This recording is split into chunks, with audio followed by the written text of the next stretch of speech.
Moi, je suis logisticien dans les circuits courts. Et, et ce qui fait Fablim, c'est, moi, je trouve génial parce que ça permet à tous les petits logisticiens ou grands ou à tous les acteurs des systèmes agroalimentaires de se nourrir des ressources, d'outils, des communs, comme on a dit. Moi, par exemple, par mon expérience, j'ai vu que chaque agriculteur fait ses trajets de son côté ou transformateur ou artisan.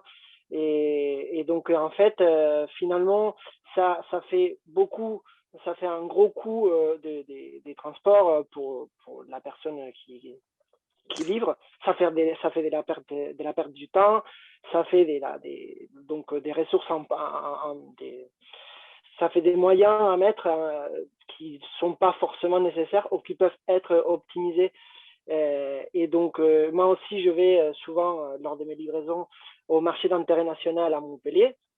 Et en parlant avec les acteurs qui sont là, aussi on voit que c'est très complexe d'acheminer les produits dans la ville, donc à Montpellier, que ce soit à partir du mine, donc en sorte des hubs où tout se rassemble, ou que ce soit depuis l'exploitation de l'agriculteur concerné. Donc, comme a pu le dire Gérardo, effectivement, la logistique en ville, ça entraîne donc de nombreuses complications, ça a de nombreux enjeux. Et sur la ville de Marseille, c'est effectivement en exergue. On le voit sur cette photo aérienne. Le centre-ville est extrêmement dense, c'est une zone très occupée, sur laquelle on a de nombreux déplacements, donc 3,51 millions de déplacements journaliers, mais aussi de nombreux habitants. Le transport de marchandises sur Marseille, c'est 20% de l'occupation de la voirie journalière, des mouvements qui sont majoritairement directs, donc on a un seul point de livraison, ce qui augmente le nombre de véhicules de livraison sur la route, mais aussi augmente l'impact environnemental de ce transport de marchandises en ville, puisqu'effectivement, si on n'a qu'un seul point de livraison, ça multiplie les allers-retours entre l'entrepôt et les clients. Ça se traduit par un coût économique qui est de l'ordre de 10 à 12% du coût total de la chaîne logistique. Donc c'est un enjeu pour tous les acteurs de l'alimentation, et on va le voir pour aussi les acteurs de l'économie sociale et circulaire. Donc Livrazou, Juliette, tu peux passer, c'est quoi? C'est un collectif qui s'est monté, donc, comme l'a dit Juliette, en 2019, qui comprend des acteurs de l'alimentation de proximité, mais aussi de l'économie sociale et circulaire. Ce collectif est en train de monter un schéma logistique qui est le suivant, donc je vais vous présenter. Ce serait un hub logistique en périphérie de la ville qui est facile d'accès, donc les producteurs pourront y amener leurs produits sans avoir à subir l'intégralité des bouchons de la ville de Marseille. Sur cet entrepôt, on aura une prise en charge des marchandises qui seront ensuite stockées sous différentes modalités, en sec, en frais ou en ultra frais.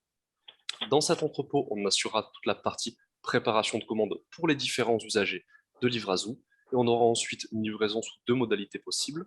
Soit le client est en périphérie de la ville, auquel cas on le livrera de manière conventionnelle avec un véhicule utilitaire, ou alors le client sera dans la zone hypercentre de Marseille, qui à terme deviendra une zone à faible émission. Donc là, on aura un système de points de dépôt relais où des cyclologisticiens prendront la relève et amèneront via leur vélo cargo les produits aux clients finaux.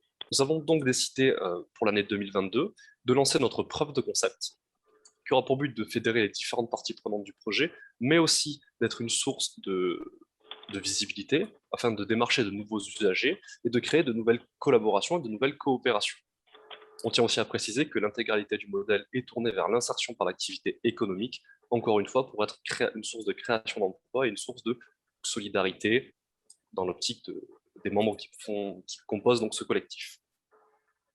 On parle de coopération, on en a eu une assez récemment, en avril dernier, avec l'Université d'Aix-Marseille, puisque 70 étudiants du master en logistique durable donc de l'université ont travaillé sous la forme d'un hackathon sur la problématique suivante: comment digitaliser le système d'information de Livrazou, avec la contrainte qui est la suivante: on voulait un modèle en open source. On a eu 3 groupes qui nous ont donné des présentations très variées. Et donc, on peut en voir une qui est présentée à l'écran sous vos yeux. Et on voit bien tout l'enjeu qu'a le côté plateforme digitale, l'enjeu numérique d'un projet tel que Livrazou, puisqu'on a plusieurs blocs qui sont en interaction entre eux et en interaction avec toutes les parties prenantes du projet, de l'amont vers l'aval.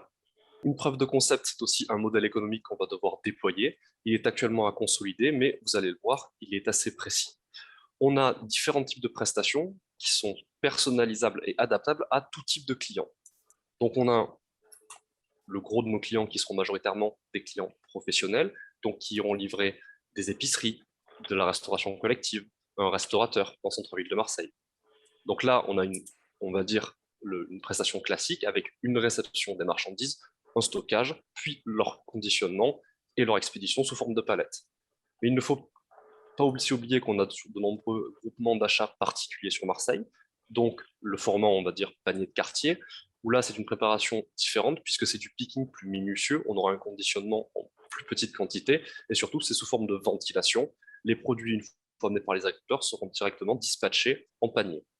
Et pour finir, l'expédition de produits dits en vrac. Donc, ce sera notamment pour des groupements d'achat, je laisserai Benjamin en parler puisque Pain et Partage est en train d'incuber l'antenne VRAC Marseille, mais c'est aussi pour Livrazoo un moyen de diversifier son offre et de répondre à tous les besoins actuels, mais aussi les besoins futurs de ses usagers.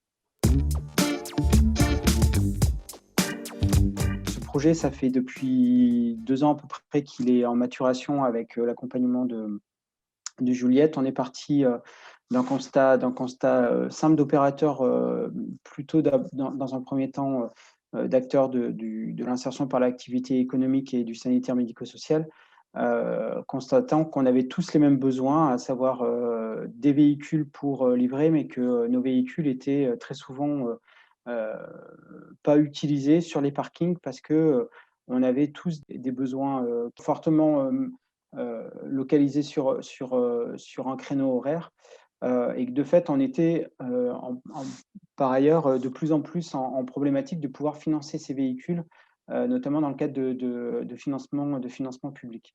Ça a été l'émergence du projet et c'est clair que sur les 2 ans de travail qui a été conduit par Juliette et par la suite avec l'intégration de Lucas, ça nous a permis de faire mûrir beaucoup le projet qui est effectivement un peu différent de celui qui était originel, mais qui, nous semble-t-il, correspond bien à toute la partie enjeu de transition écologique et notamment sur la dimension logistique, avec comme élément important pour nous.